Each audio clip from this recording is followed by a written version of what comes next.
The four Beardsmen of the Bookpocalypse.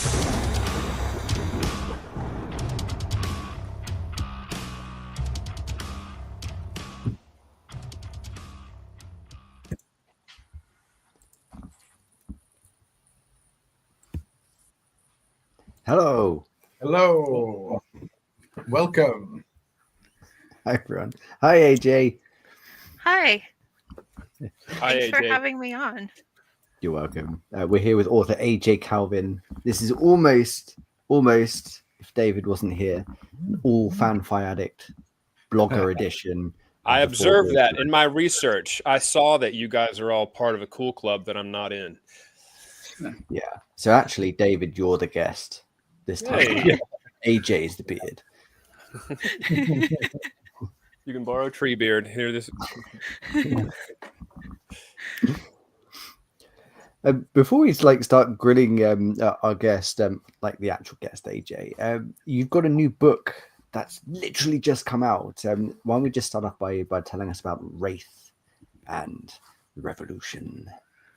Yeah, so Wraith and the Revolution came out on June 17th, and I just got my hardcover copy today, which Nice. was super cool.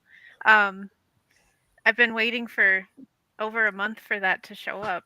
So, it is a space opera with some like military sci-fi type vibes in it. Set far future. There is a extraterrestrial species in the book. They are evolved from plants. So Cool. it was a lot of fun to write this one. That's cool. It's a standalone, is that? It is a standalone, yes, Smart. which is good because it's kind of a big book, Yeah. or at least for me. You can't see it, but I have started it. Oh yay! Doesn't look as impressive as holding up your hardcover, but Isn't no, it, very like, good. standalone's really rare, like particularly in the indie scene at the moment? Yeah, I went into Wraith determined to make it a standalone because I have published 2 series. I have another series that I've been working on for like 5.5 years now that's not published yet. And then there's a duology I'm working on. And I was just like, I really want to just do one book and be done. So I was determined to keep it a standalone. Will that be the one book in that world, or will there be other standalones in the same world? I think there's going to be other standalones in the future. That's crazy. Yeah, That's cool. I think There's, that's quite nice. Definitely a couple short stories, and one of them, Tom and DB will probably know what project that's for. So Everybody's cool but me. I suddenly feel Well, very cool. Yes. I'm guessing as well, David. Don't worry, it's fine. Is that still a secret project? I've lost track. I I'm don't not know part of how it. much we're supposed to talk about it yet. I'm really excited about it, and I want to talk Yeah. about it, but we haven't been given the official okay. So A Does red it have anything to carpet do with might feet? suddenly appear. Does it anything to do with feet? no, but there is a mention of cannibalism. Sorry, in-house joke there, but thanks. Nice. Yeah. Maybe we should swerve the conversation away from feet and cannibalism and keep that in the Fanfi server. Yes, I must myself. Private chat. But yes, So there is. what was the why did you end up in space? The story of Wraith and the Revolution is a really long one. Some of the characters and ideas I've been toying around with since I was like 13, and I just kept going back to it and trying different things, and then I finally, a few years ago, found what worked, like various pieces of different sci-fi projects I've worked on over the years, and I was like, well, if I put this from this one in and then this piece, and then it finally all came together. It was a very long time in coming, I feel like. Must be very satisfying if it's taken that long and gone through so much evolution to finally be out in the world. This is definitely a special book for me. Yeah. All the ingredients you said you've been thinking about since then. How do you store those? How do you keep up with all these ideas? I have notebooks and notes. Okay. Notes. I didn't know if you were a fellow notebooker or if you were one of those crazy people who just says, "Oh, I just keep it in my head." I'd lose track of stuff if it Oh, was all yeah. in my head. Yeah. Oh yeah, I wouldn't remember a thing. I have notebooks on notebooks on notebooks, and it's cool. It's very cool when a handful of ideas you've been sitting on for a long time, suddenly you realize they can all connect and then put them together. Very satisfying.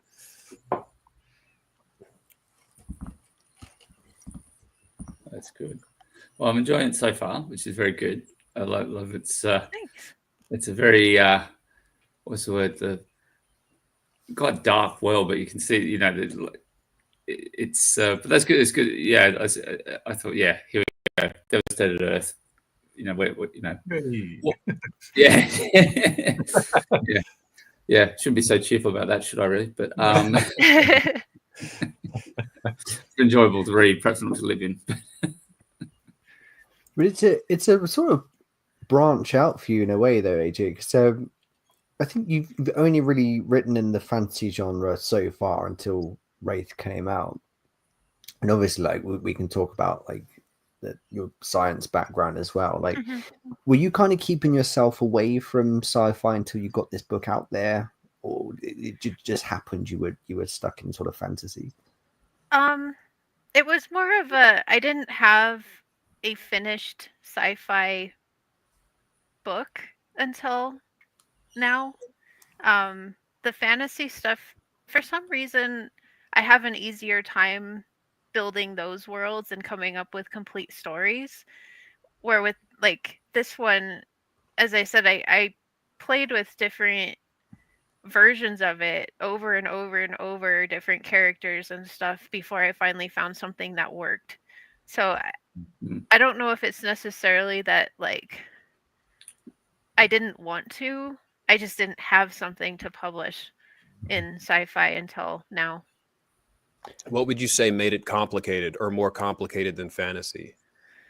I had to verify a lot more stuff. Oh, yeah, for sure. Like talking about certain star systems and that sort of thing. But I like astronomy. I think it's really cool. So it was fun research for me. But yeah, I felt like I was checking stuff a lot more with the sci-fi, whereas with fantasy, you can just be like, oh, it's magic. We can say this is magic and get away with it. Yeah, I did see that you in my professional research, I saw that you reference or either make use of NASA's planet guide or NASA's Atlas of Planets or whatever it's called, that has, I guess, 1 million, billion, however many planets they're aware of.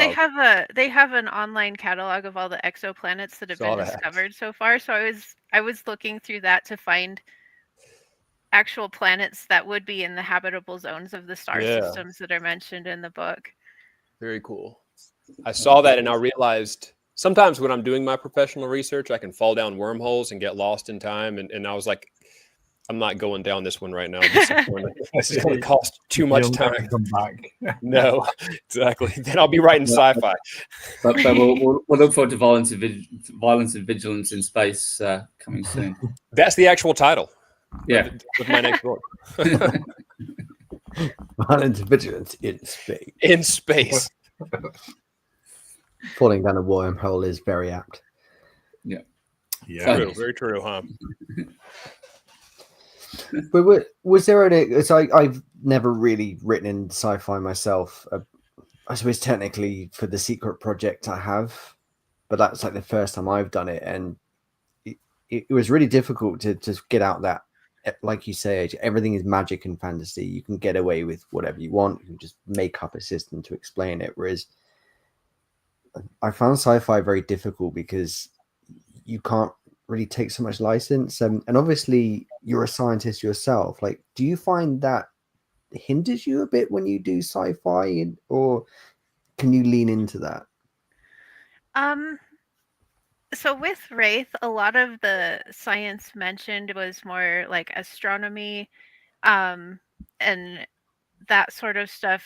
Whereas like I'm a microbiologist, so I'm more familiar with biology and stuff. So it was a different sort of science that I was researching for Wraith.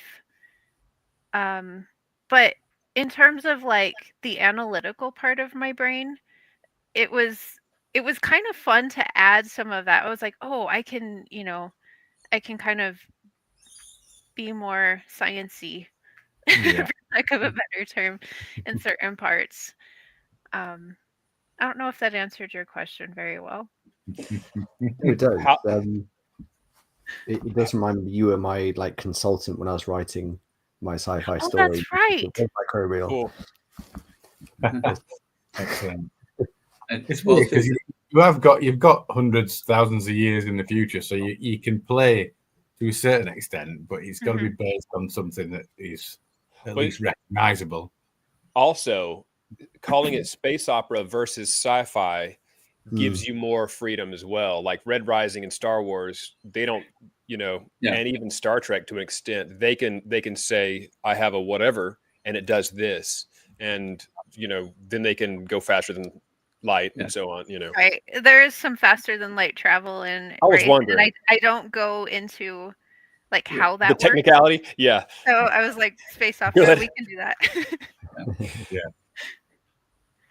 But yeah, there's stuff about sci-fi that intimidates me, and there's stuff about time travel sort of stories that intimidates me too. And I'd have to, I don't know, it's intimidating where I am now, because I like that stuff and I keep up with it, and I am interested in faster than light travel, and I am depressed that because it doesn't currently exist, it probably won't in my lifetime, and we won't see, cool stuff beyond what we can presently see.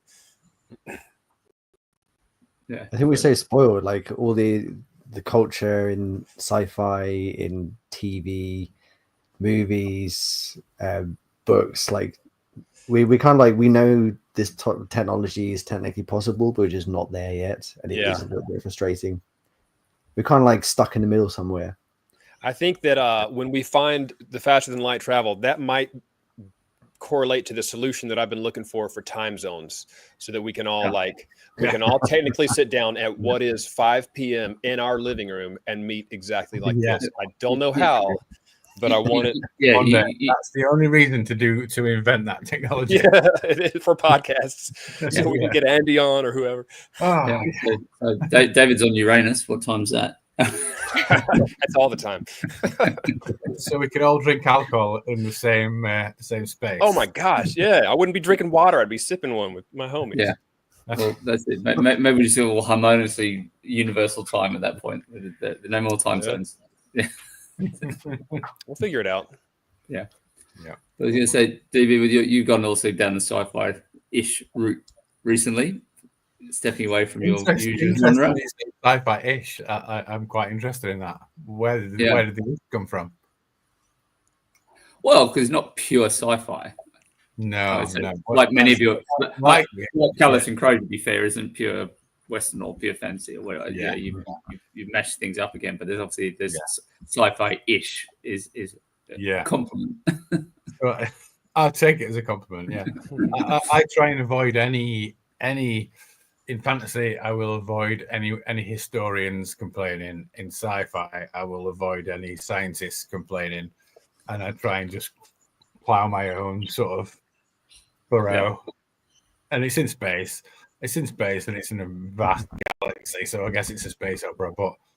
Yeah, I live in fear of people going, wait a minute, this won't work. Technology does not work. Yeah. I think it'd have to be like a hard sci-fi writer or a historical fiction writer would have to be terrifying, because there's always going to be somebody that goes, actually. That armor does not exist in that year and you failed. Yeah. That's a struggle. When my earliest inspirations included the Final Fantasy games. And even starting in the third one I played, which was the sixth one in Japan, but Final Fantasy III, they have guns and swords and armor and those magic. Like mecha things. The mech I loved suits. that game. I was going to ask you that. Was one of my questions for you was going, because I know you like video games. but yeah, that and so I try to figure out how to. I haven't done it yet in Violence and Vigilance, other than the fusils that the monks use, that are essentially blunderbusses, I guess. But yeah, I want to be able to figure out how a world that can have all this stuff at the same time, swords versus guns, somehow. You think about when we spoke to Baptiste about there's that period in feudal Japan when it went from the samurai to thing, and they did and that's exactly what happened. They guns were introduced, but half the samurai weren't using because it was dishonorable, right? But there was that sort of change of sort of warfare between the sort of the old school samurai and archers and guns being introduced. You know, I guess isolated for so long. Make the guns clunky and make the warriors they're fighting super efficient, almost like Native Americans versus Custer and all that kind of stuff. Make them brutal and just way faster, like mobile, faster. You know, horseback sort of level the whatever it might be. Yeah. Doesn't level it, but you know, in fantasy, but there's a little bit more parody, for a story, from a story perspective, because otherwise it could be a very short novella. Sad story. So fond memories. Everyone died. That's it.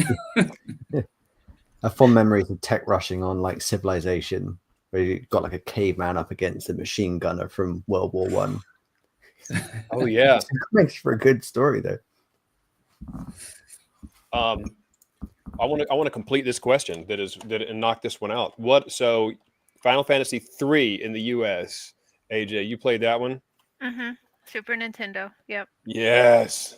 What else? What other kind of video games affected you or inspired you, or do you still play and so on? I still every once in a while play Star Wars: The Old Republic. Oh, nice. Sometimes I just like have a bad day at work and I want to stab things with lightsabers. Oh yeah. So, you know, recently I haven't been playing a whole lot because I've been busy with book stuff and but like growing up, the Final Fantasy franchise, I played a lot of those. Mario was, I mean, I think everybody played Mario.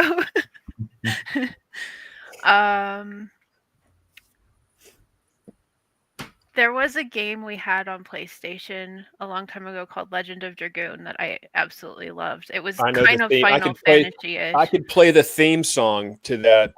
Oh wow! Do it. No, do it. No, come on. We have to get the right. I know it, and I could figure it out, but it ain't pretty. But no, yeah, I love that game. That was around the same time as Final Fantasy VII, and I think it kind of got overshadowed by Final Fantasy VII. I think so. Yeah.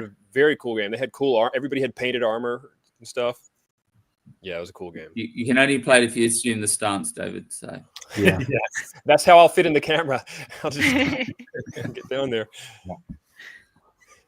So have you played? Have any of you played Expedition 33? I've heard a lot about it. No. Oh, God, it's incredible. So I'm not really a turn-based kind of guy.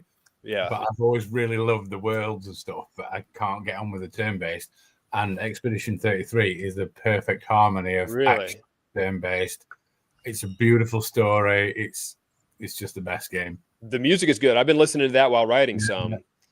And yes, the turn-based that has kind of turned me. I feel like I don't know if my patience is what it once was. You know, the turn-based has kind of possibly kept me at a little distance from it. Well, it's kind of turn-based, but it's reactive. So you've got to parry. You got to be there. You can't just. You've got to dodge in real time, but you still get time to plot what you're going to do.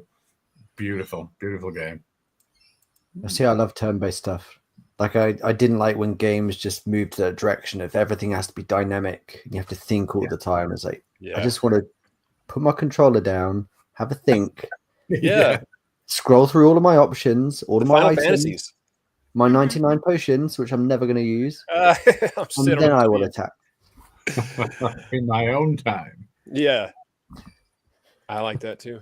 I did on the Super Nintendo, Final Fantasy, 3, 7, Dragon Warrior. Final Fantasy Tactics. I like the tactics, the games that are turn based. So mentioning the Knights of the Old Republic again, that was kind of beautiful harmony of action and turn-based. And I think, Expedition 33 is the new age of that. Taking notes. You'll see me typing. That's me taking notes on things that people say. Regarding the Mario games, Mario was one of the earlier inspirations for Violence and Vigilance because Oh, really? yeah, there are a couple of Plumbers? as you know, there's some plumbers. They got to step on mushrooms. That's hidden chapter. I can't. Anyway, I missed that, but yeah, I must reread. There was an early version where the crystals, you're familiar. There's Intimorous has a crystal, Vretos has a crystal. His is hanging on the Deceiver, and Timorous's gets stolen. Mm-hmm. There was a point where those crystals had a different purpose in the story, and if you had possession of it when you died, you'd come back. So it made the arena different. Yeah. And because then there'd be grudge matches. I had some characters who had been chopped in half and they came back and they were just kind of not imperfectly fixed. And then on the monk side, basically they offered a sacrifice to the lava, the Lahuvat's lake, the lava magma pool, and a monk would jump into it with a native. The monk would come back because he's got the crystal. The native would not. Yeah.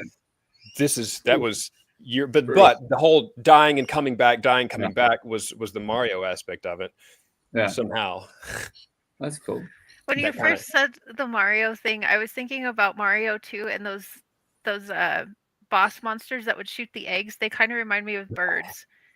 Oh, and yeah. That's where my brain went. But well, speaking of the birds, Final Fantasy, the chocobos, however you pronounce it, those guys probably influenced the dread hops.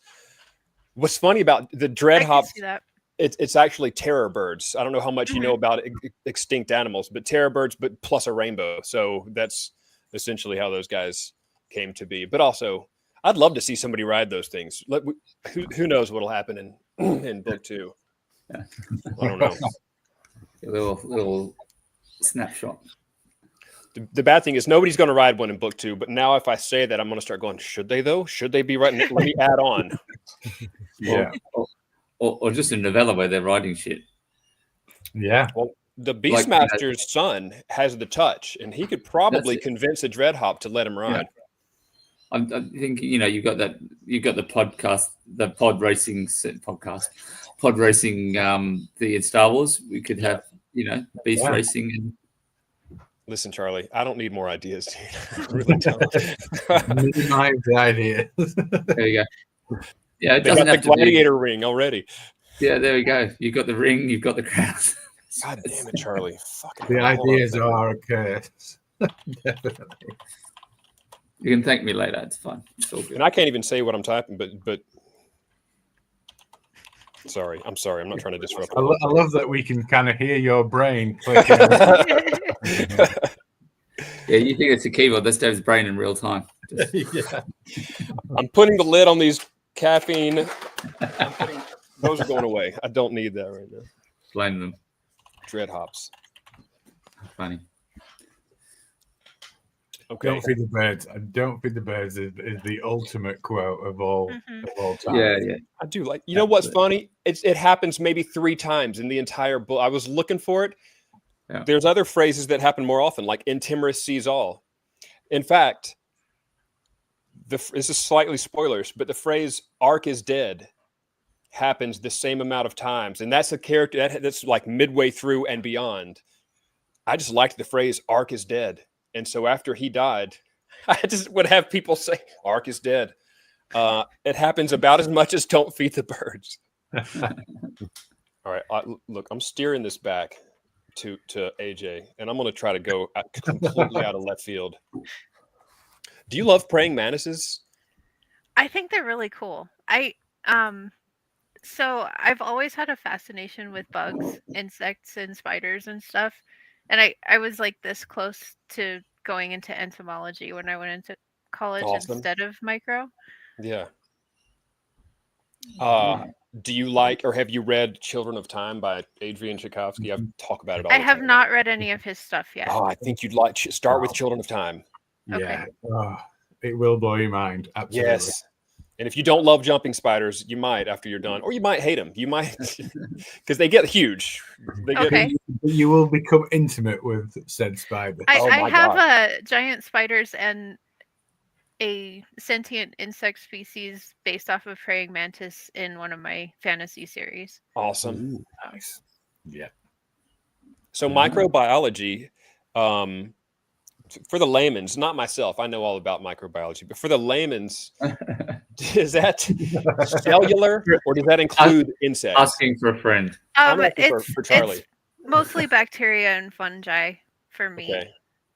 Some people that go into micro study viruses and stuff, but I didn't go along that path. I know bacteria and fungus.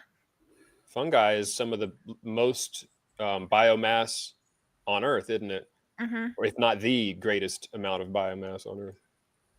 Or algae, maybe. I'm not sure. That's cool. You know, I am curious though, because it's a hell of a background. Like it's the microbiological scientist who, by day, is in a lab, by night writes all these fantasy and sci-fi books. It's pretty fucking cool. I can't ask you though. Are you ever at work having to do something really important and really intensive, and suddenly some fantasy idea is completely getting in the way? I do get ideas when I'm at work. Sometimes I take a notebook with me. Like I usually have all my stuff in a backpack, and I'll be like, okay, I've got to remember to write this down as soon as I get back to my desk. that happens sometimes. Oh, That's cool. Yeah. And picture all these like meticulous, detailed pages of notes, Yeah. methodology, and interspersed with, "Ooh, what about?" Quotes, character quotes. Yeah. Yeah. Yeah. About this report, why does it mention dragons?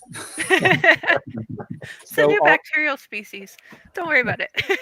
On that same path, would you, if you were, let's just say, books covered all your expenses, would you cease your employment or your love of microbiology? If my books were able to pay my bills, I would leave the lab. Yeah.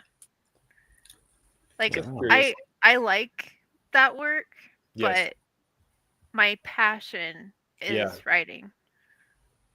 Same. Yeah.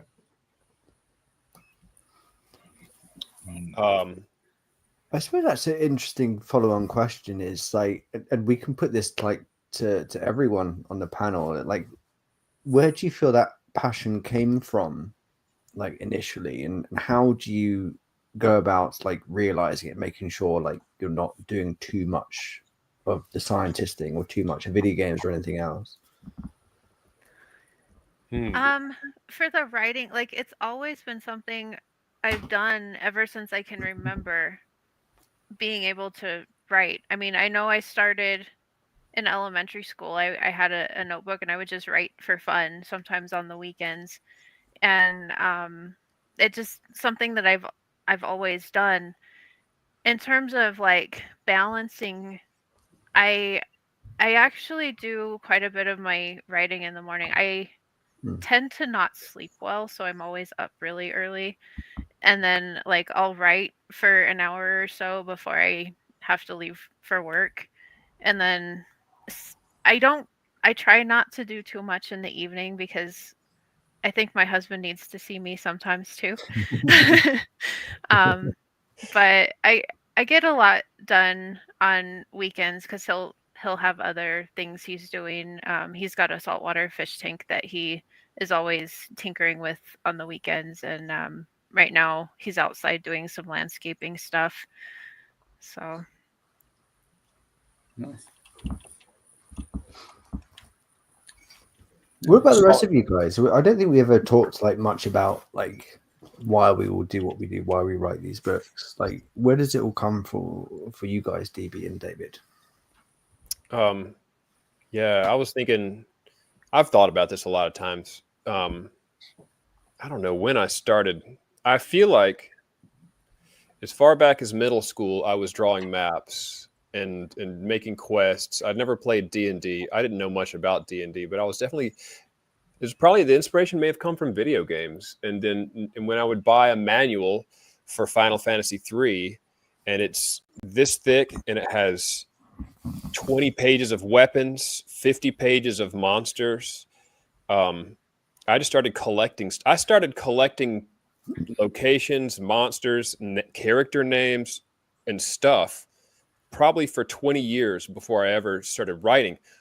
I wanted to make video games, but then I get to college and I tried coding, you know, and I tried being that guy, and it's not for me, I don't think. Mm-hmm. And then it wasn't until I read, which I've mentioned on here before, the second of Rothfuss's, the second book in his duology about Wise Man's Fear, that I was like, wait, the writing is really engaged to me. Whatever the story is, whatever the complaints about the story is, the writing, the beautiful language of it, and the ambiguous lines and stuff seemed so cool and so fun. That's when I was like, I already have locations. I have everything I need. I could just write something. And so that's when I started. That's when I turned it into writing, and I love writing.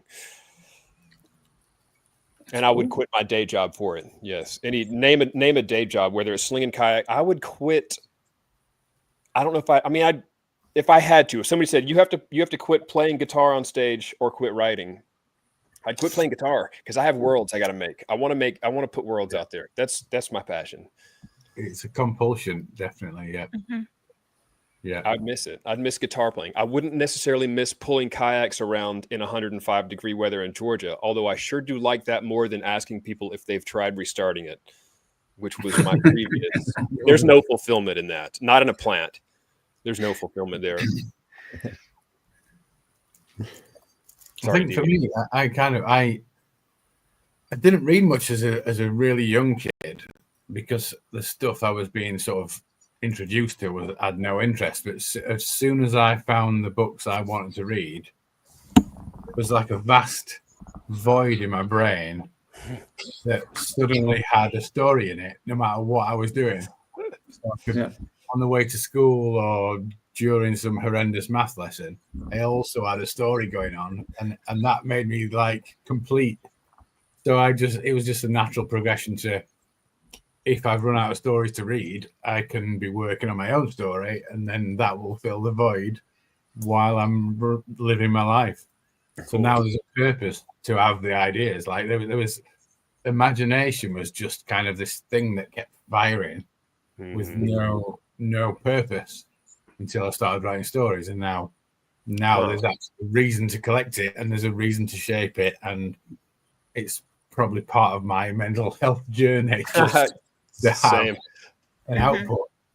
Absolutely. Yeah. Well, I haven't written anything, so I can't really answer that. But it just comes to read. Like I just always love reading. Like ever since I was a kid, my parents read to me, and books were, especially escape or whatever it might be. Way just to dive into that, and as you discover more different books that you like or love, and then it's how I got here to even be on this and talk to you guys and doing what I'm, reviewing or whatever you want to call it. Purely, lockdown, when I discovered, hey, I don't know how I fell into sort of listening to podcasts quite late, and I listened to one, and there was a couple of authors on there, and I reached out to, and suddenly I had a book that had been emailed to me, and I was like, what? I think one of the first ones was the Crew by Severe, which was probably that, and Seeds of War from Joel were probably the first two, and then that's how met up with you guys along the way from doing that, and it's been a crazy where it's ended up doing that, just sort of discovering. But that once you discover those books that you love, it's just. That's a massive wormhole that I'm never coming out of. But I don't want to either. So and like you said, I've read since forever. I read The Hobbit, Silmarillion, Lord of the Rings, Yeah. and all that. I didn't. I probably skimmed the Silmarillion, and I used the appendices to make up weapons, names for weapons and stuff like that. Then Chronicles of Narnia, Harry Potter, all of those. Anything that was in the house that seemed cool, I picked it up and I read it. Yeah, It never occurred to me to write, though. Yeah, well, yeah, it's probably the same. Like, I remember, I think, goodness, I was probably quite young, probably my early teens, and I picked up my dad's copy of Shogun, which I don't know if that was appropriate or not, but No, the boiling scene alone. No. But you know, so that, yeah, and then there's Stephen King phase. I read a lot of that when I was in my teenage years and that sort of thing. Yeah. I forgot my mom. We would drive to see my parents from Georgia. We'd go to Mississippi to see my mother's parents, and we'd go to Ohio to see my dad's. And my mom would read in the car, and that it was always one of her books, which was Agatha Christie adjacent in some way. Yeah. And yet it kept me entertained, like, interestingly. Yeah.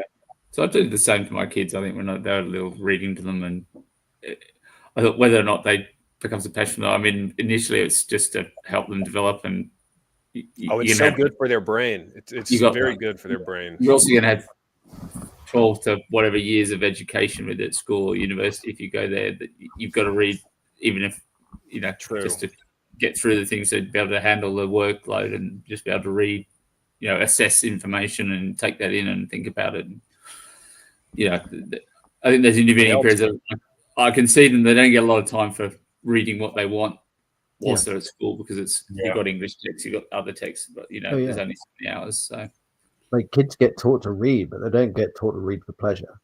No, real fucking thing. Like, I remember, when I was really young, like I used to love writing stories when I was a kid at school, and do like, your homework is go and write a story about what we've learned about, and it was great.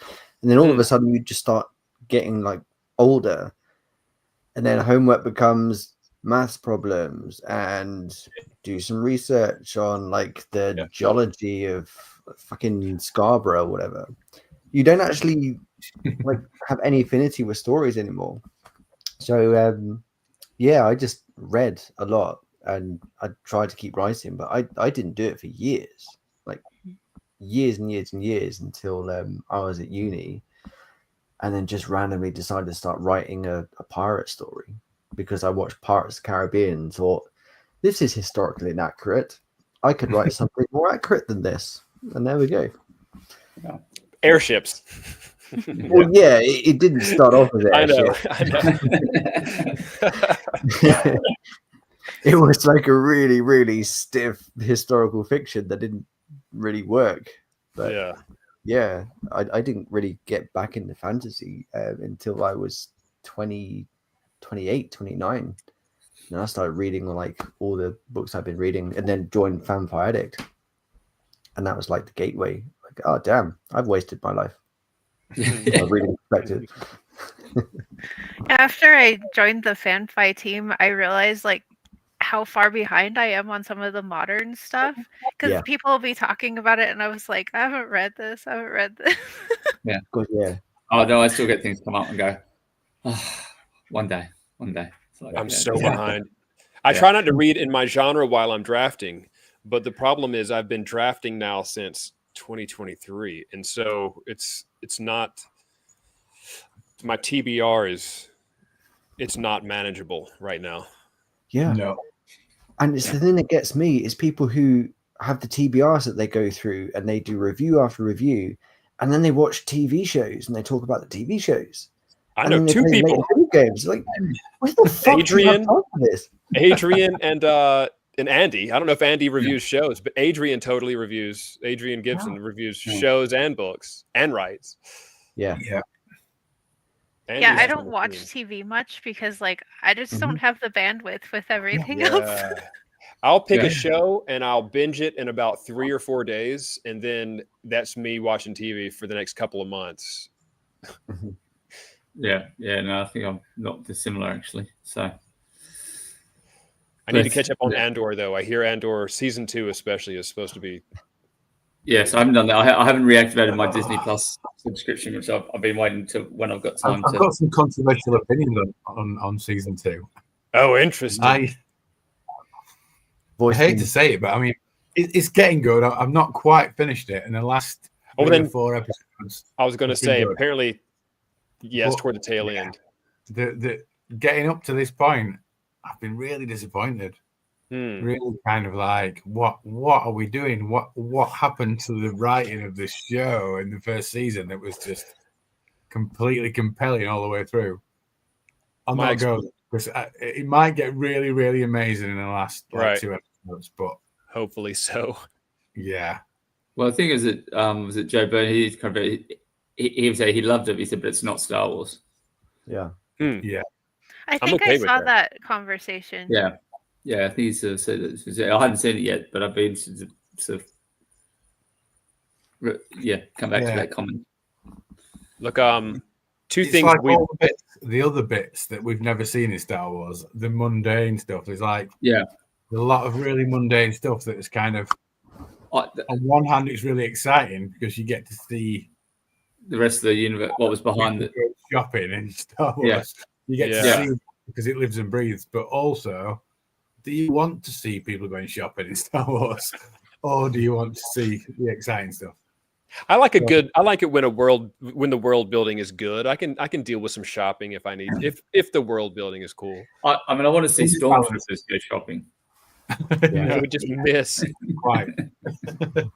Like, where do they keep their wallets? Like, how much? Yeah. I don't know if you said those. That I can't remember what it's called now. Those, I think I sent on our chat. There's the guys doing those videos of these, like Greg the Stormtrooper, and Greg's just like a big doofus and always blowing things up, and it's basically like a travel vlog of these 2 stormtroopers, and Greg fucked up and we've been sent to Endor. You know, the next show is shit. The teddy bears are chasing us. Oh yeah, that's ringing a bell. That was that. Yeah. Maybe that's the show I need to see, but yeah. Before this train of thought runs away from me, regarding the reading that we were doing when we were younger and our influences, AJ, and by the way, my professional research takes me a lot of places online, but nothing that isn't publicly, voluntarily shared. So it's not stalking, Charlie. I feel like that disclaimer isn't necessary unless. Well, no. I'm stressing that too much, I think. Influences you've mentioned, author influences you've mentioned include Dan Simmons, who I'm familiar with, J.R.R. Tolkien, and then Catherine Kerr. The Devery Cycle. I read that when I was in high school, or at least as far as it was then. I think she's still writing in that series. What's it called? The Devery Cycle. That's like a really sort of old, started like in the 70s. Is that right? I don't know. I might be wrong. But it had been around a while before I came across those books, and I was just fascinated with that world that she had, because there's like reincarnation, and then there's some very unique magic. There's some like parallel worlds, sort of. It was a really, really cool series when I read it at the time. Cool. And I know that influenced parts of my Relics of War series. Okay. This is something you mentioned a second ago, the saltwater aquarium. That stood out to me because recently I had a paludarium, which just means there's water and there's land. It was all fresh. We kind of have one of those too. My husband's got a turtle also. I knew you had a turtle. I knew you had a husband and a turtle and a saltwater aquarium. It used to say there was a cat too, but we lost our cat last year. She was 18, so she had a good long life. But what is in your? But David, you didn't say which is kept in which, the husband and the turtle. I mean, my husband got the turtle when he was 12, and they don't tell you at the pet store that they can live to be like 60. So we still have the turtle. How's the turtle doing? Is it good? Can you tell it's old? No, like she seems the same as She was when I met him 20 years ago. Yeah. So That's a yeah, great turtle. I know that. yeah, she's the red-eared slider. Is it saltwater? No, freshwater. Okay, So the turtle's in its own gotcha. thing, and then we Yeah. have the saltwater aquarium. What is in the saltwater one? We have a few fish. There's a lot of live corals. That's why he's always tinkering with the system pH. because yeah, their pH and there's like trace minerals and calcium levels and Yeah. I had freshwater aquariums before he Yeah. wanted to try the saltwater. I would have never tried the saltwater on my own. I It's couldn't. a lot. My paludarium was locally sourced. I live next to a lake with a dam, and below the dam there's just a river. And on the river bank, that's where I got the rocks. I got the freshwater mussels, crawfish, Oh, nice. minnows, everything else. And so it's in its natural environment already, but it was in my garage, and so it didn't experience winter. But otherwise, it was the whole landscape. I was trying to make a self-sustained environment that produces what it needs to consume. Mhm. I think I need a far larger tank than what I had, though, in order to make that happen. I put some frogs in now and then, and I could tell they were not getting what they needed, so I let them out again. I was too humane. I was like, this just I called it the glass prison, based on a Dream Theater song, but it was just a glass prison for most things. Didn't care. The minnows, so long as minnows had each other, they're cool. The mussels, they immediately licked their way down under the rocks, and they kept the water clear, and nice. A lot was working. He's but then, got a clam. It's probably about this big in his nice aquarium. Those are good filters, I think. Mhm. If they're anything like the freshwater mussels that I had, that's cool. Yeah, the saltwater, I can't imagine how much maintenance I needed. Something low maintenance, so I knew everything. It was going to turn into just a box of death. Gross dead animals.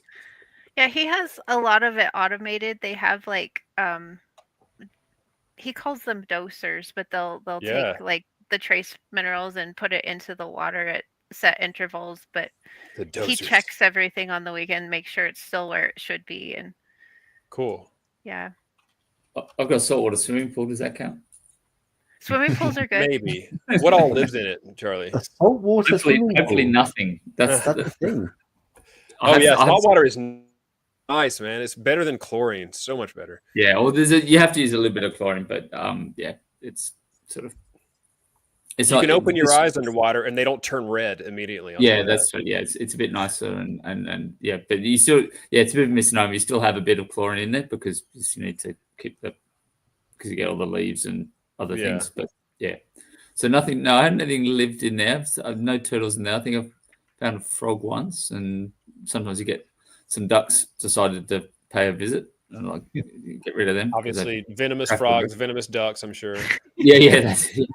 Yeah, and then you get the birds. So sometimes you get the birds come and I think try to set fire to it. The fire hawks. Yeah. No, thank you, no fire hawks. We get the cockatoos, the white ones with the big yellow crest. Oh, nice. Pop up. Yeah, so those are smart birds. They jump in the water. They sort of dive into the water and sort of awesome. Cause a bit of a ruckus. So, Charlie, I'll never get tired of talking about the monsters that live in Australia and just yeah, we talk about we're gonna. I don't know what happened with evolution, but let's put all the really poisonous things in one plate. Charlie's like the Witcher. Yeah. Like let's go and get something out of the mail. Going to the store, he's got to drink potions. Put two swords on the back, one silver, one steel. I always got to look when I go and get the mail out of the mailbox. Are there any spiders in there? That's got a place I like to hide. Put the cloak on. The lint roller. The lint roller. That's the iron lint roller. That's it. It has many uses, but yeah. There was something else. Where'd it go? I just think I will interject. Like, we've done 19 episodes now, and we've never been so derailed as to talk about like saltwater fish tanks. That's a new achievement. This is professional. We are derail specialists. Yeah. Blame caffeine, okay, in bean form. No, it's amazing. I think, hey, we're speaking to a scientist and a Well, sci-fi yeah. fantasy author. And who knew there was this whole other world of salt water usage? There was. My mind is blown.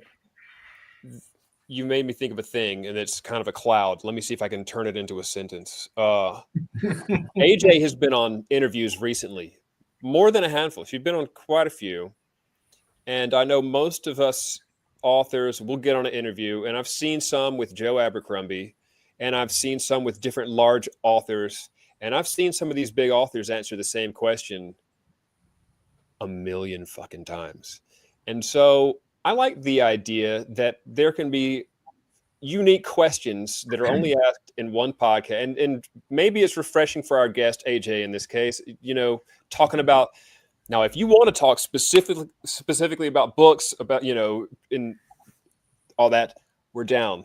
But I like giving guests a chance to talk about things that they didn't talk about in the last 6 interviews, Yeah. so on and so on. Yeah. I'm down to talk about turtles for 90 minutes. Don't get me wrong.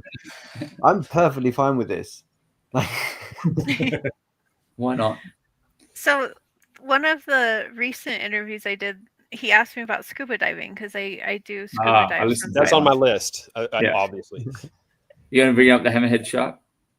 I can. I think that's a good story. Yeah, That definitely. was the coolest experience that we've had on a dive trip. There was we were off of Cayman Brac in the Caribbean, and it was towards the end of, it was the last dive of that trip for us, and this hammerhead shark came, and it was swimming above the group of divers, so it was silhouetted. It was so cool. But I think the part of the story that Charlie wants to hear is, my husband has a underwater housing for a camera, so he's the one that's taking pictures underwater. I feel like I would be too distracted and not paying attention to like air and stuff that's important. So I don't do the camera thing. But I kept pointing, and he just goes like this, and I was like, why aren't you taking picture? Right? So we get back up to the boat a little while later, and he's like, the battery died. Oh, God. I was so sad. That sucks. I don't guess it was a threatening hammerhead shark situation. No, it was just like swimming up above, and Yeah. it passed through, and went on its way. It seems like sharks generally don't go out of their way to bother humans, and especially groups of humans. Not in my research. There's certain sharks that I don't want to get in the water with, like Bull great sharks, whites and great bull whites. sharks. I don't really want to hang out with Well, them. they got river in Australia. They've got some of the rivers and things as well. Sometimes Bull sharks will, I've heard that. Crazy. And they go into freshwater. They'll survive. They don't care. That's awesome. Of course, they don't in Australia. They're hard boys. Imagine sometimes you're going to your bathroom and there's a shark in the bath. Yeah. I haven't had that, but I have been up in Queensland, up on the far north of Queensland, which is very tropical, and on the beaches they have warning signs. Like Evan's seen, I know you've probably seen the signs of like warning kangaroos on the road, like little wildlife signs that we have, like yellow, black signs. They have crocodile signs on. Oh, saltwater? Yeah. Yeah, Oh, wow, crocodiles forgot are about scary. those. Yeah. So didn't see them, but I made sure I didn't. I ran fairly quickly along that section of the beach. It was like I'm not hanging around here. But yeah. But I have been on beaches when they ring the shark alarm, and if you want to see people walk on water, that sort of, they have an alarm normally. Not sometimes they do that. Sometimes they'll chase them. They get the lifesavers go on the like the Baywatch guys, Australian equivalent, will go on their dinghies and try to chase them off. I thought you were going to say chase the swimmers back in Florida. That's no, what I guess people if be it's jumping towards the sharks. I think those are trying to get the noise of the boat to scare the sharks away rather than the other way around. But yeah, you don't need much. You learn at a very young age. If you hear that bell go, then it's like, yeah, get out. So yeah. So I don't mind the sharks, as long we'll stand our bit and they can stand their bit, and then we're all good. So my wife and I go for it. On our honeymoon in Dominican Republic, we went on a excursion where you could see nurse sharks, and they were kind of in an enclosure sort of thing down at the very bottom, I guess 15 or 20 feet of water. We weren't diving, just snorkeling. And I don't know if we were supposed to go down and pet them, but no one told me not to. So my wife is doggy paddling like fresh food across the surface to get to the next enclosure because she was scared because they're huge. They're like 20, massive sharks. I swam down there and I touched one and the whole thing went kind of wiggled and it was the coolest. But I don't think nurse sharks are even capable of eating or taking a bite out of a person. I don't think so. I know, I've seen them at like, there's a big aquarium. It's in it, like one of those ones you go in a tunnel, you can go underneath and see the big nurse sharks sort of cruising along. They got their stethoscope, they got their like little nurse and stuff. Yeah, little, they take your blood pressure. Yeah, clipboard, What they do with that thermometer, the other fish is a bit mean, but they do what they got to do. They're medical professionals. All right, that's going to scratch on scientists making comments.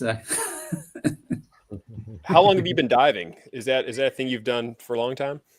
Not really a long time. We got certified in 2016. I haven't been for a couple of years.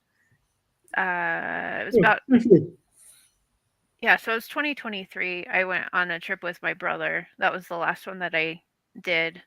I had to have surgery last year, so I was not able to do anything too strenuous for a while, but because I'm going to Worldcon this year, my vacation time at work got used up for that, so no diving trips this year either.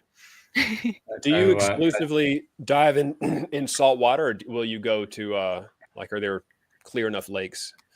We've been to some lakes around here. Some of them can be clear, some of them are kind of murky. But the problem with Colorado, like even in the middle of the summer, the water's 60, 65 freezing degrees and it's just cold and I don't like the cold. So I hate the cold. Most of the time we go somewhere else where the water will be warmer. Yeah. That's cool. We were trying to make a trip to Australia. I had plane tickets and stuff booked in January of 2020.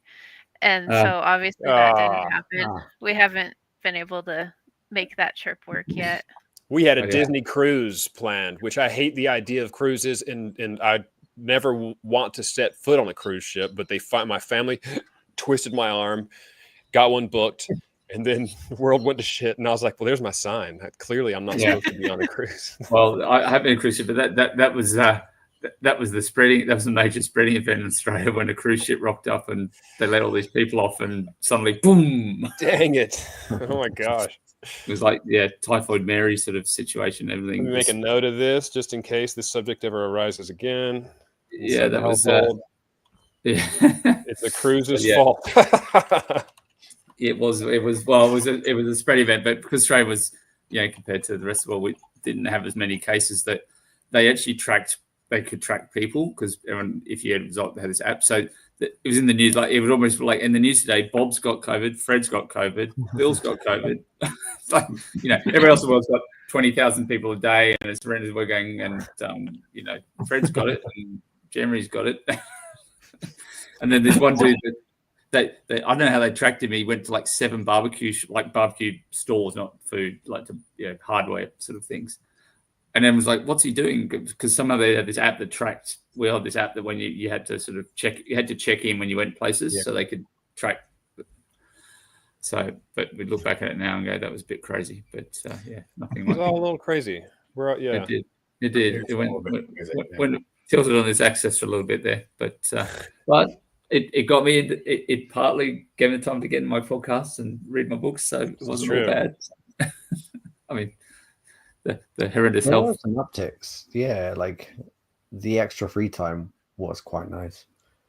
A lot of people working from home, that became it revolutionized that industry, I think. Yeah.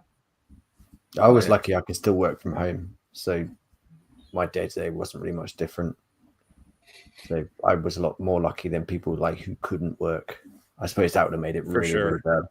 I think about that sometimes. Folks in towns that are in apartments that can't open their door You know? Yeah, or people that had, like, you know, you've got young kids and you're all in the same apartment trying Yes. to. Our saving grace, my saving grace of my household is that we have a couple of acres.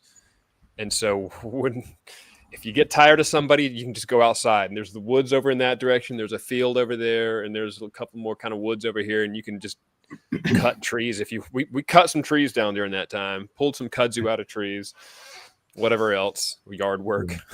Yeah, no, we were lucky because everyone had, kids doing the school had their bedroom. I had this room that I'm sitting in now, and it was so everyone could sort of cut off a little bit. But you know, we hadn't had the thing where we could only go, like, I think it was 10 or 5 kilometers from our house at one stage. Like you had, like, I was looking at Australia some during that time. You guys had, and if it was as contained as you say it was, I can understand.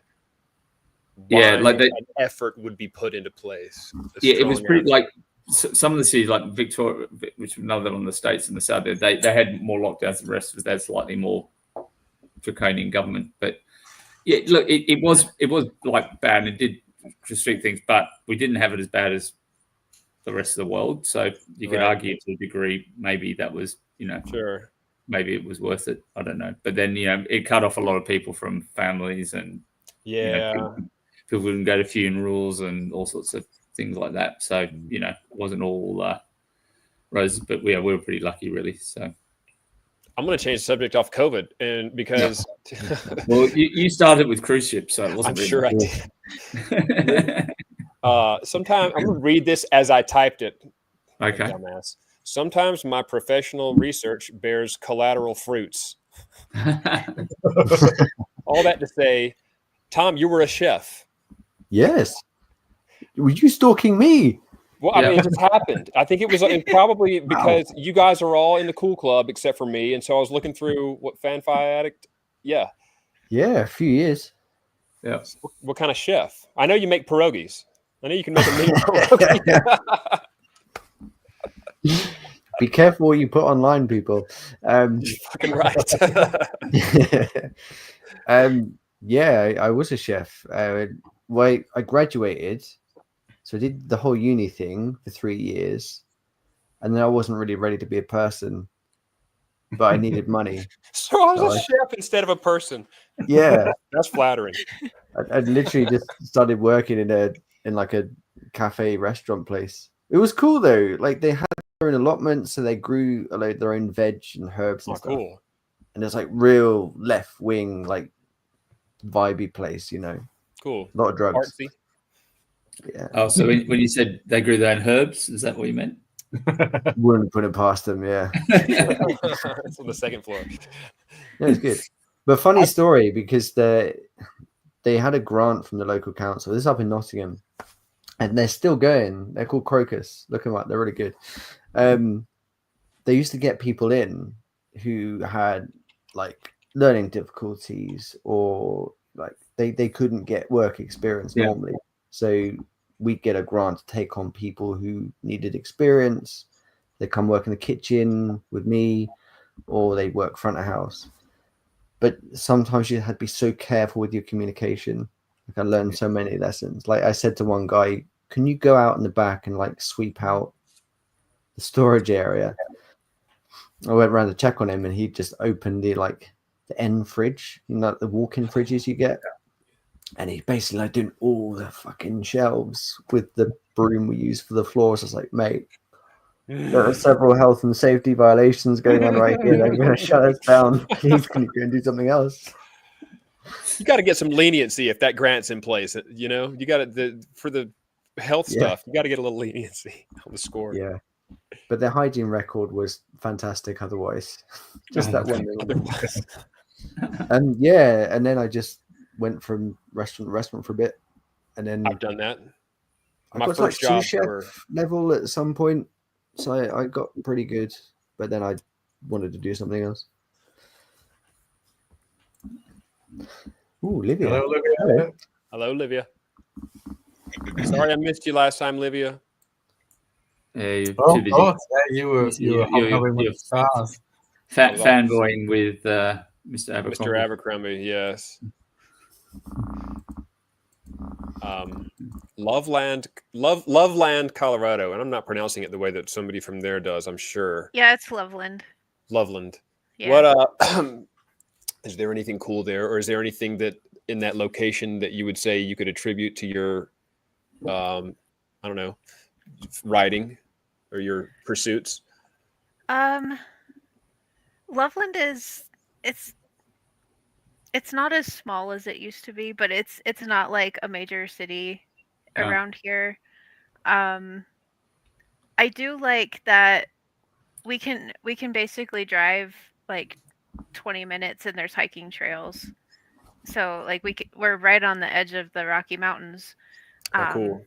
So I really like that, and I don't know if there's anything specifically from Loveland that It's a weird was an question. inspiration for the books. It's like we moved around a bit when I was growing up, but we ended up here in Loveland when I was in like the last half of middle school and then high school. And I think that's when I started reading a lot of the fantasy books and stuff, because I was just like trying to find something entertaining to do, because there really wasn't much here. Not back in the late 90s anyway. Yeah. I'm from a small town near where I am now, and you made me think of this, just that regarding my early inspirations, hiking in the wood, playing in the woods. That one of the first things I would do is start drawing maps of the woods behind my house, and go from there. Yeah, some of the like locations in my Relics of War series came from like we would be on camping trips or something and we'd pass a city and I was like, oh, that's an interesting name. I'm gonna, save that for later. Or if I flipped it and wrote it backwards, that would sound even more fantasy, my stuff gosh. like that. Yeah. I live in Hartwell, and a future story of mine has a hub for railroads where all the railroads in the nation at one point began to like join, and now there's a massive town, a metro, but it's a mine because a lot of the railroads coming in go underground first, and then they intersect at various levels in this massive mine. And it's kind of in the heart of the nation, and it's shaped like a well. And that was that was not intentional. I named it Wellhart, and it has nothing to do with me living in Hartwell, but I'm sure that people who know me personally are going to be like, "Oh, that's a real smart one. Way to be creative with the name." Yeah. Yeah, you're not going to be able to sell that to anyone. They're going to go, yeah, we can see what you did there. It's okay. I think it's a cool enough place. Yeah, that sounds cool. I like it. Yeah. It's getting a bit steampunk. It will. And there's going to be Western stuff, and there's going to be FBI stuff. But Nice. That's the plan. Excellent. Well, we'll look forward to it. AJ, I think you have more reviews on Fanfi Addict than any of the other folks here. Yeah, well, that's not hard. I've been very slack this year. I've got to say, the life's been a bit too hectic. But yeah, he's got a ton. Wait, I can go and check. Hang on. Tom, I don't know how many I have on there. I just like I read a lot. I won't win, so that's fine. That's what I do out on my lunch breaks. I read. So are we going to count like other reveals? Oh, well, yeah. You know what? Yeah. Maybe cover reveals were included, possibly. Previews, And I didn't count. I didn't specifically count, but If I saw at the 19. bottom. If you scroll down to the bottom, it tells you how many pages they have, and I feel like she had more pages. Oh, is it? So are we talking praise for AJ, or are we talking judgment for the rest of us? Well, because I'm not in the cool club, it's kind of I'm just talking shit about the rest of you guys. He's just trying to stir up shit. Like, hey, AJ's posted more on Fanfi Addict than you guys. Y'all need to step it up. Just sowing division. And she has 12 distinct works as of December 4th, 2024 on Goodreads. So yeah, that's probably when I added Wraith. I could see that. By the way, one of those numbers though it's a compilation of my trilogy because it's sold as like a bundle. Yeah, So Yeah. it's really just 11. it's really only 11. Okay, cool. Just a measly 11. You know. Just a measly 11 of those. Fine. These old things. Don't worry. AJ, you are prolific on most every platform that you occupy. So it was not easy for me to dig deep into the past and find something to truly surprise you. Okay. However, That's all. That's just a comment. That does not precede any kind of horrifying revelation. no secret. It was easier for Joe. I'll put it that way. That's how I asked Joe what were the ingredients on a pizza that he and his wife ate 5-10 years ago. I found a picture on Instagram. He got it wrong. Joe keeps his skeletons very much outside his closet anyway. So it's all good. So do you have any structure for reviews, writing? Do you just review when they come up? Yeah, when I finish reading a book, I usually write the review like either the same day or the day after, just so that I don't forget. Good idea. I don't take notes while I'm reading. I just like read because I enjoy to. So, and I don't know if you've looked at any of my reviews, but I talk a lot about like the characters and the world building and stuff that I enjoyed.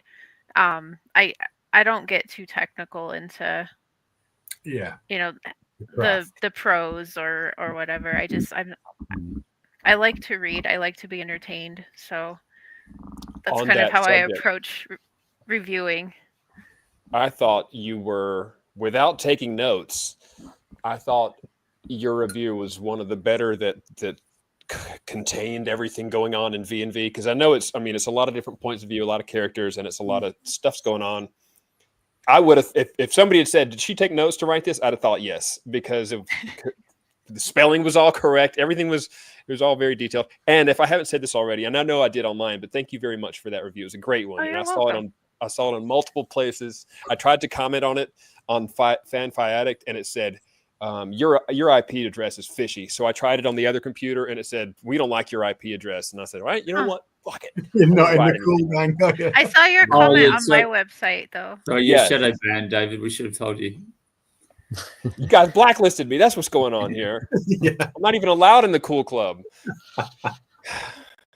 Yeah, you don't believe the crap we get for hanging out with you. But anyway, Listen, it could be worse. It could be worse, Charlie. yes, Oh, yes. yeah. I Yes. could be making AI coloring books. Oh, Or any there old you shit go. that crosses my mind. I lost that And that's bet. as much as I'll say about that. 1 hour, 12 minutes, Yeah, 40 seconds. wouldn't have picked that bet. It's 1 to the coffee beans, and It's all love here, by the way. We love everybody here on the show. No judgment toward anyone. I won't embarrass the other guys, but AJ's got 10 pages on fan fighting, and I've got 5. So there you go. Okay. I seriously have 10 pages. I knew it was a lot. Yeah. Yeah. So, I'm atrocious. Tom, what are you sitting on? Look. I don't know. How many am I? I check. Hang on. Oh, hang on. My computer's frozen. This is good radio, as they say. Yeah. Yeah. Probably not 10 pages worth. Everyone audience, pause while we all individually look at our computers and talk amongst ourselves for a minute. We're going to pause the Oh, stream no. real fast. There were 7 pages. 7. 7. You got 7? That's That's good. right. Yeah. Poor showing. I'm definitely the worst. Well, not But you including, wrote the most- not including you wrote this the most guy. recently, didn't you?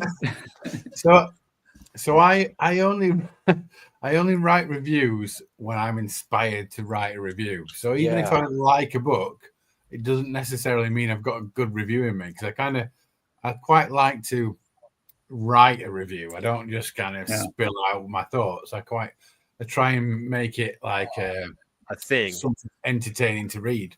Yeah, and I'm the same. I've read some of yours, and they're awesome. You write reviews like you're writing a book, and that's not a complaint about anybody else's. But I had forgotten that until you just said that. Yeah, I'm the same.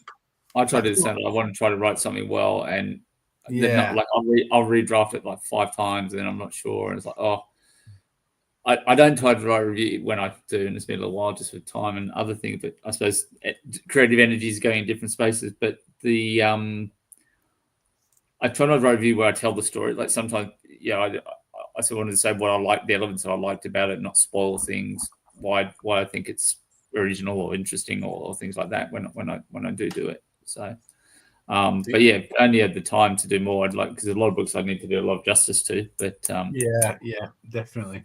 I've got a pile that I need to review from years back. I know what they are. They've inspired me. They were great, but it's weird for me. I enjoy a book if it hits me at the right place at the right time, and it's hard. It's just hard to quantify what makes me like Fonda Lee's Greenbone saga.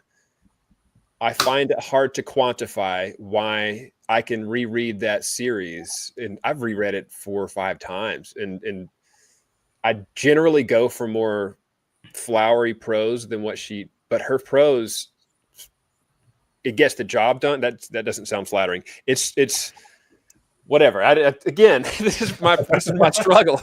This is why I struggle to even write 3 lines. But yeah, DB, yours feel like works of art. AJ, will you rate a book? Will you review it if it's less than 2 or 1 or 3 stars? If I don't like a book, I usually don't review it. Yeah. I just don't feel like I because it's so subjective, like how you feel about a book. Yeah. That like I might not like something because of, I don't know, a theme that they had, but somebody else might love that theme. So is it really helpful for me to be like, I really didn't like this book because I don't know. I just, I don't but understand. for the most part, I try to pick up books that I think I'm going to like. Mm-hmm. So it's pretty rare when I don't review something. Yeah. I'd be the same. I could think, well, I think about having, not written myself as such yet, but obviously speaking to other people that do, and I see how much time and heart you guys put into it. It's like, who am I to turn around and say this is rubbish or this is no good just because I didn't like it? Like, it's not, I'm not setting myself up as a gatekeeper or the, pontificator of all things. I can tell what I like, and if you, and I love sharing that, or I really recommend. I mean, my reviews are pretty based on like, this book's great, read it. It's weird. I'm kind of sitting on this idea of there's a book I've read that is by a very, very successful author who I adore, and I feel more inclined to be more critical to this book because his bar is so high. Is it called Raven Dist by any chance? Is it this? No. I've heard some mixed ones on this. Yeah. And it's not that, it's not that it's a bad book. It's an incredible book. Yeah. Compared to what I love about some of his other books, I haven't started it. Yeah, I don't know. I don't know whether it's worth my critical comments are even worth. Right. Yeah. I think it's if you want to. I think if you're giving a view on, I enjoyed this. I didn't. This was great, but it's not as good as something else. That's one thing. I mean, at the end of the day, if it's a highly successful author, it's probably not going to make any difference to them whatsoever. Yeah. And if it's a big name traditional author, they don't care. Than to say, "Oh, you're great. Everything you do is wonderful." Right. That's not really any use to anyone, is it? No. I think yeah. I've left a 1-star review for a book on Amazon before. And it was Ready Player One because I think I did it because of there were 30 something quotes up front. It's definitely not on, if it's on a bookshelf, it's on the shit shelf. It's definitely not on this baby right here, but just there was commentation like all over the whole thing. There's these, this is the greatest thing ever written by whoever. 30 of these all Yeah. over the book. And when I started, have you guys read Ready Player One? Yeah, I really, really enjoyed it. I have to say. yeah. That's good. And I don't judge Yeah, I anybody. did as well. My son is the one who turned me on to it. And that's why I kind of felt obligated to finish it, or else I'd Yeah. toss that motherfucker. But there was there was so much. I'm not going to get in here. I'm not going to read my review aloud here. But I think it was because the author was so distant to me and not not a friend on Twitter. He'd never see what I had to say about it. And I was just feeling mad because I was like, what the fuck did all you guys read? But I could probably go back and delete it between me and every single person who watches this. I could probably go delete the thing because it might be mean. I don't really know. But yeah, like I think some people do it too. Like it's that whole trolling, like this whole crap that goes on. People put up books out. They, the only way someone could have reviewed it is if they had an art copy, but somehow they're posting a review on it. It's like, well, it was. Yeah. I think it was the hype read versus this the thing. reality. The disparity between hype and reality is what I think is there's some probably books what that it is. there's some authors which go, oh, these guys are huge, and I'll go, yeah, but you know what? There's others I want to read more. Like it's not. Yeah. And that's not to say that they're not a brilliant book. They're obviously hugely successful. They're making a big dollar out of it and whatever. I'm going, I don't really, there's so many other books I want to read that I don't feel like, maybe I'll come back to it. Maybe I will. Maybe I won't. But Right. But I think the power you can give to a smaller author with a review, and that might be when I'll be like one of the authors of a particular book, or if it's someone that's starting out, and you can, maybe it's just I'm not exactly a massive, Not the target audience. a massive following, but maybe I can just help spread the word, because I know how it is to shout out in the void to get anyone to pay any attention to your books. So I think For what it's worth, when a person like you, Charlie, who has read a lot, and AJ, who's also read a lot and also writes, when somebody like you guys positively reviews a book, it is more than just a beacon for everybody else. It's a good boost of confidence for the author himself, at least in my case. I hope so. Well, that's part of the reason to do is also saying, hey, appreciate, love what you did, love the work, or this is why I think other people should read it, or Yeah, definitely. And I've got speaking of which, there was a bit of reading I'm going to do because someone very kindly sent me. Oh, I Right. recognize those. So That was not a cheap delivery, I bet. No, it wasn't. So AJ is forever in my heart, and they're going to be this year's Awesome. my time to get into those. Not just send me a book, send me the whole series. So it's like huge. Wow. So Yeah, very, I very think grateful. that was right around the time Legend came out that I Yes. sent that to you. Yeah, that's right. Yeah, you did. Yeah. Yeah. So that was. That very- is my more popular fantasy series. Yeah. I love Cool. both of those series that I've written so much, but I love the I covers think- are awesome. Like you can't really see it. Get closer. yeah, Jamie Noble did the artwork for those, Mm. and I love what he did. Yeah. But I don't know if it's just because that series has dragons. Yeah. Is why everybody's like, oh, we've got to read this one. So Yeah. It's been on the zeitgeist of the recent years, maybe.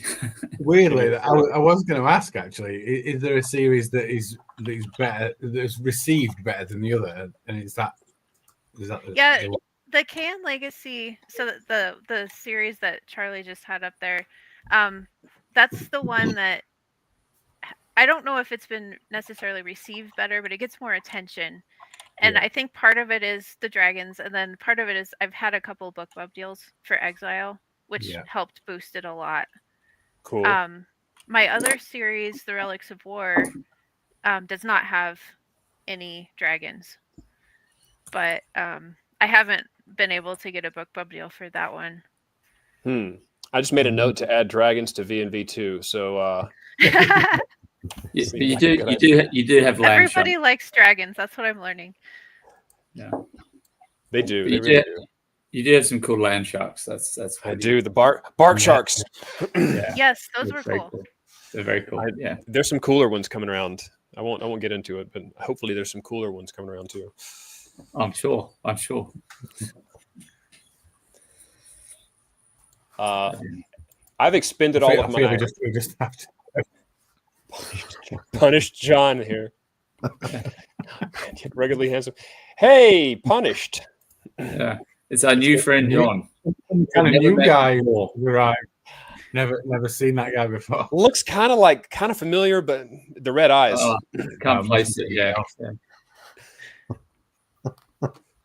It's such a bird. Oh, man. Hey, John. Thanks for joining us. So I've got a bit of an issue. Like somebody once said to me, I was talking to somebody about a guy who writes Star Wars fan fiction, and I'm a massive Star Wars fan. Yeah. And in this particular story, he had Vader, and I was like, I would never be so bold as to write anything with Vader in it, because he's not mine. He's like a huge entity. And he's not mine, and I wouldn't dream of going there. And I kind of feel the same about dragons. I feel like I don't write about dragons because they're too big and too loved for me to even go anywhere. So I'm a non-dragon fantasy guy. You just made me think. I'll sort of, I'll develop and one day write about dragons, but they scare me. You could write a dragon and then just pick a different letter for the first letter of the word dragon. The Blacken. Or choose E. When I was a kid, I didn't know Aragon. I never noticed that Aragon was just dragon with it. Yeah, so smooth of him. I can appreciate that kind of. It's like vampire with a Y. That's like there's a soldier. AJ and Charlie have read about this guy's point of view. He's a soldier that was brushing the Orcane. His name is Loran. The other officers are all getting into it, and then eventually they all die, including Loran. Loran is short for low-ranking soldier. That's where Loran came from. Nice. I like that. That was his name until I published that thing. Then it was okay. No, nothing like him. Yet somehow ruggedly handsome. There, Punisher. DB, have you read Anna Smith Sparks, the dragon that she introduces? And I have not read the whole thing. Court of Broken Knives. There's just I've read so much, I've not got as far as the dragon. She's got a weird dragon in hers. Wow. Speaking of Star Wars franchise and people claiming things and having to do a thing, did you read any of R.A. Salvatore's books in the Star Wars universe? No. I feel like he might have killed Chewbacca. I think it was on him. What? Spoilers for some 20, 30 years, but I think Chewie dies in a book of Bob's, which he got a lot of hate for. That's the thing, like, how can you step into a world and actually make ripples and do a thing like that? Yeah, kill. Kill somebody beloved. Yeah. Wow. I mean, they kill off Han in the new sequels, so that's just spoilers. Oh, sorry. Yeah. My controversial Star Wars opinion is Disney should have just left it alone. I was going to say some people don't consider that canonical, and I feel like Disney might be among those people who don't consider some of the elements in those three movies canonical. Somehow, no, it's true. But just don't read it as a book I read that was a Star Wars one that was zombies, stormtrooper zombies, and it was not good. We've talked. I thought have we talked about? Yeah, we mentioned it before. Yeah. I've got it to my left somewhere. Oh, have you read? Maybe you enjoyed it. I didn't. I thought it wasn't great. Oh, No. I mean, I didn't not enjoy it, but it was fine, but it wasn't sort of. There was no nutrition. It was just no. It was just someone's gone. Whereas when we read our jointly another favorite, I was Undead Samurai, which is I was right into that going. Well, hang on, it could be. Just someone's done it, which 100% couldn't be further. That's two right. diametrically opposite books where it stands up very much on its own. That'd be good. But yeah, I'm glad to read some more on that Star Wars. Like you, Debbie, I love Star Wars. That we spoke about video games when those sort of early Star Wars games came out. It's like, whoa, hang on, I can fly a TIE fighter. I can fly an X-wing. That was just like, anyone that grew up with that sort of lore and the thing, be able to before all the other movies came out and the controversies and yada yada. But there was that sort of talk about seeing what behind, almost seeing what's down the corridor, what's behind behind those doors. I think is always fascinating. So. I'm sorry, I'm getting interrupted, guys. People are trying to pull me away from this beloved podcast right now. Yeah. What very small people? Well, one was very small, and then the next one was a little larger. Not too large, of course, by any stretch. Perfectly average size. I wouldn't talk I about hope the next one's not any bigger. Let's just. Yeah. When David gets pulled by his ear and it's like, right.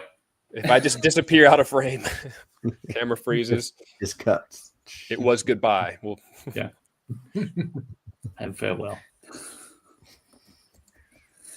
All good. All good. Right. What I'm doing there. AJ, I've expended my research questions for you, for whatever that's worth.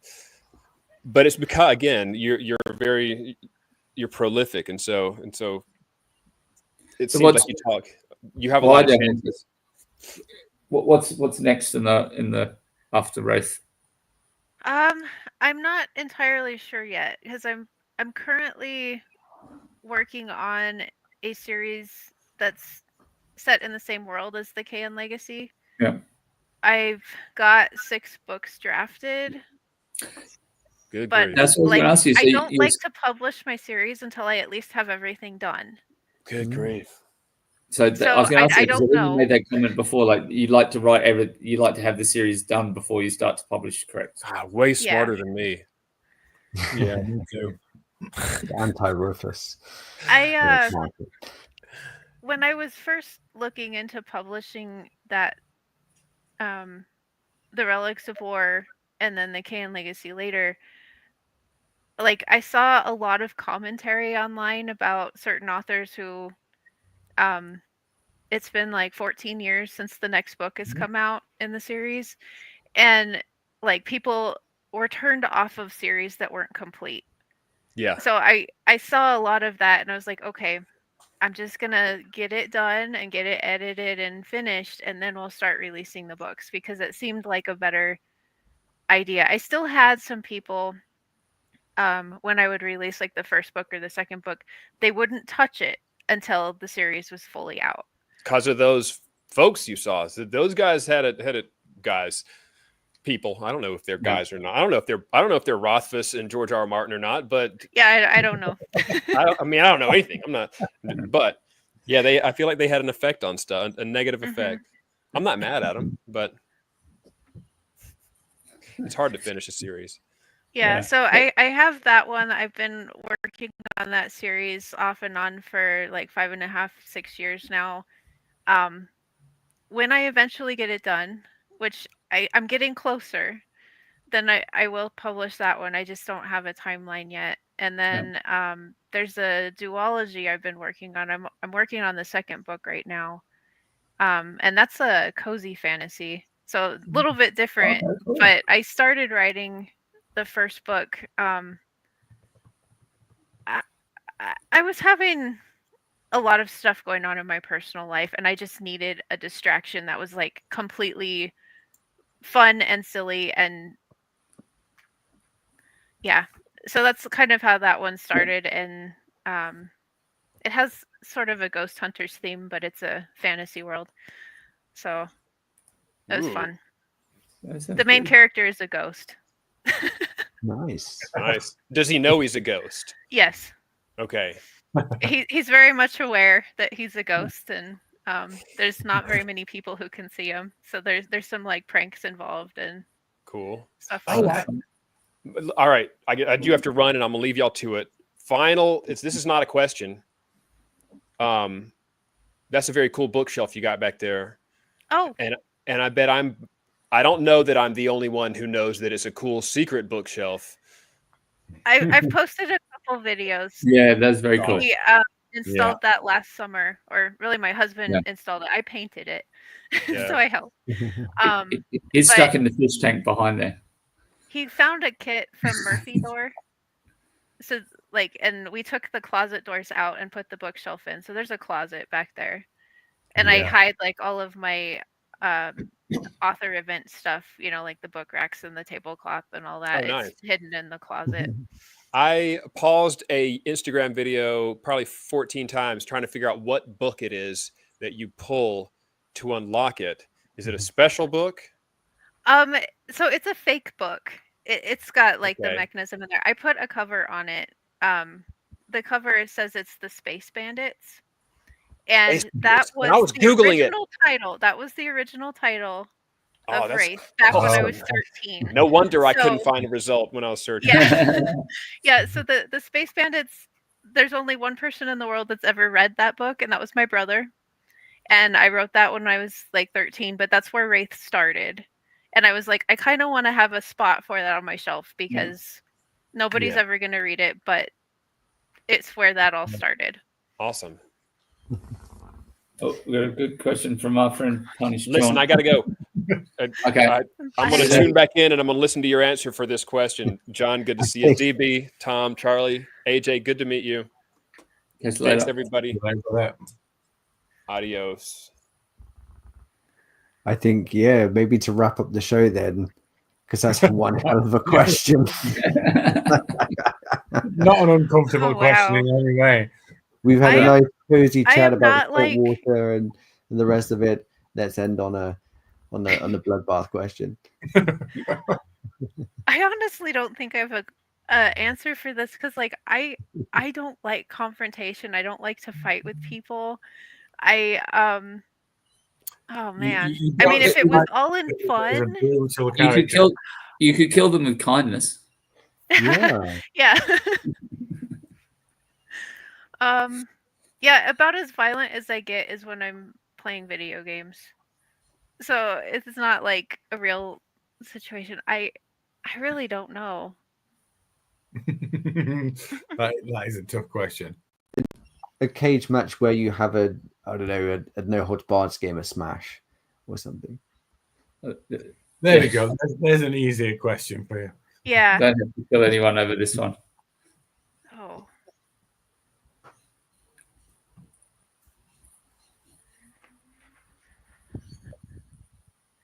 I think if it was just like, yeah, a Smash Brothers competition. So I guess that was last week, the 17th. We had a launch party thing for Wraith on the FanFi channel, and I got to talk with LL Stevens and CB Lansdell a bit, and they're both really, really fun people. I think we could have a Smash Brothers competition.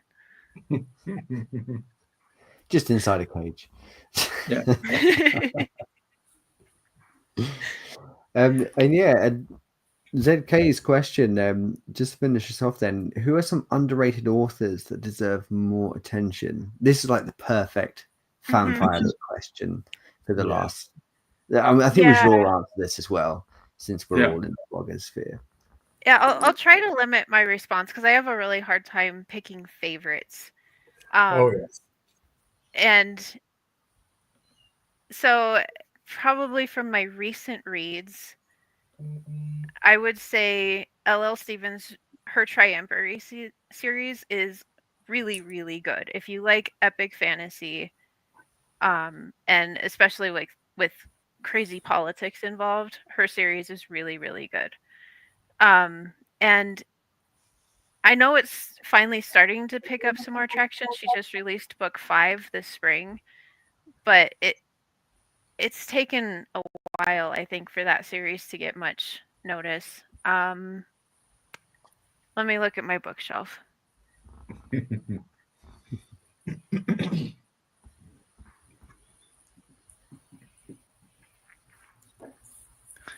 Another author that I really liked is J.F. Lawrence. His book Metal.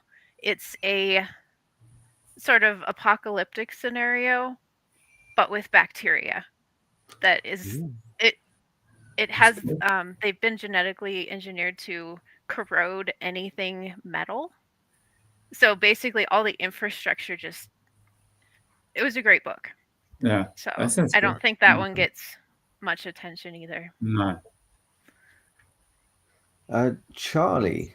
Okay, I'm look at my trusty spreadsheet. So I'll keep it to the books from this year. I think, apart from Present Company, of course, I'd say we've got him coming up in a couple of weeks. So actually, I think it's worth mentioning is Yuval Kordov. So his Dark Legacy series is awesome. I just read his novella Sisters of Mercy, which is, not to spoil, but in that world, they put basically children into their mechs. They use it, so they've repurposed mech. They've burned out the AI that drove the mechs and put basically kids' brains. Literal. I have to say, we can't say Yuval. He's too good. We can't praise him. He's too good. Yeah, we need to forget about him. No. Yeah, that's it. But I think definitely people didn't read that series. It's and again, if you want a complete series, that's now out, which is good. Who else? Oh, I mentioned in a recent podcast, I read Steve Pannett's Sins of Steel and Shadow, which is really it's vampires, but there's vampires, there's half-bred vampires, and that they're hated by everybody, and there's a bit of a sort of a crime sort of dark sort of crime caper that sort of they've got to perform. So that's really good. Highly recommend that one. Yeah. So he's very good. There's this guy Tom Bookbeard's got a book coming out shortly. You might want to check that out when it comes out. Yeah, I'm not underrated though. Yeah. Well, of course. Sorry. Yeah. What am I saying? I'm just going to shout out our guy AC Cross, because he writes some damn good stuff. Yeah, Where Blood Runs Gold is such an awesome weird western. It's so violent. I've still got to read that. That's fucking good. Yeah, and his like Lovecraftian like Boudica letters was creepy and disturbing. Yeah, very very underrated author. Yeah, more people need to check him out. Definitely. I could go. And for me, the current thing I'm reading is Thomas J. Devon's The Scroungers, and I know he's got a whole series of kind of well-length stuff. And very grim, definitely grim dark. But when you feel that an author is capable, you feel assured that you're in good hands. Yeah, and it's a difficult thing to sort of feel, but I feel like he knows so much what he's doing that I'm comfortable and I'm going on his journey. And so far, I've not even finished his first book yet, but he's I'm looking forward to that. He very kindly sent me that last week actually, so I've got to check it out. So yeah, really. I remember there's one more I forgot. Yeah, there's one more I meant to mention before Tom is that. Yeah. I've heard a lot of good things about that one. Possibly one of my best books from last year. It's brilliant. It's got a lot of heart, and you can't really see, but there's some very good. I can't really see the illustration. It's not coming across on the camera well. It's too much light on it. Sorry, but the illustrations which she's done as well are fantastic. So, and the maps and all that sort of stuff. So yeah, go check that one. Incredible author. Yeah, it's a lot of. I don't know. Yeah, couldn't speak highly enough of it. You just tell when like you're just saying before, Debbie, when you're reading a book, you can tell how much love and how much passion. It's hard to not articulating it very well, but I think hopefully people know what I mean. But yeah, it's really difficult. It's like an invisible trust. Yeah, it's something you just know that. They know what they're doing, and you're in their hands. You've got me for the journey. Do what you need.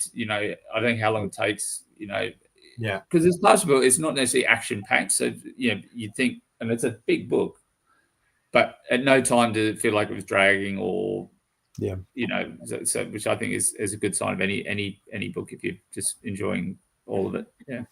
Yeah, genuinely lovely person as well. Yes, yes. Also sent that all the way from the UK to Australia, and with a box of goodies, even treats for my dogs, and it was a wonderful, nice, and a very special box. Right to the heart. Yeah, that's it. Yeah, So Yeah. she is very kindly doing the illustrations for the Secret Scribes anthology, fantastic. which is going to be Nice. coming out. So she's Yeah. going to be in the cover. She's going to be illustrating like every person's Wow. like story in there, like incredible. Like it's Wow. really Talk about these people that find time. Like, I don't know, you know, she's a doctor, she's got a young baby. Like, yeah. yeah, some people just seem to have more hours in the day than I do. Yeah, Very some impressive. incredible ones. Yeah, definitely. Anyway, speaking of incredible ones, We've should had one close out, today. AJ. Good segue. Tell us where we can find you in the book reviewing sphere and also the writing one, and where we can find your books. All right. I have a website, ajcalvin.net, that I have a blog that goes every Thursday, and then I post my book reviews there. But I also post my book reviews to FanFi. You can find me on Twitter at AJ Calvin, also Blue Sky, and Instagram is at author AJ Calvin. I'm not on Facebook anymore. I kind of had to leave that platform for reasons. So, yeah, I guess. Go find her. Thanks for joining us. It's Thank been you great for fun with having you. me. This was a lot of fun. Thank you. Yeah, we're glad we got there. It was a bit of organising, but we've well worth the wait. Time zones. They're no Time fun. Faster than light travel. We need you. Yeah, that's it. So if someone can sort that out for us, we'd be very grateful. But it's great to chat to you, and thank you everyone for watching and liking and subscribing. Please keep doing so. We love doing this, and it's just a pleasure to speak with all these authors. And yes, Wraith and the Revolution is out now. Get rid of Don't And the purchase it. hardcover is really cool. So check this out. Yes. Oh, that Yeah. looks good. I love That's that. why I was so excited to see it come today. I'm glad we've got to reveal it. Amazing. Take care, Cool. folks. Good night, everyone. Well, good Hello. night.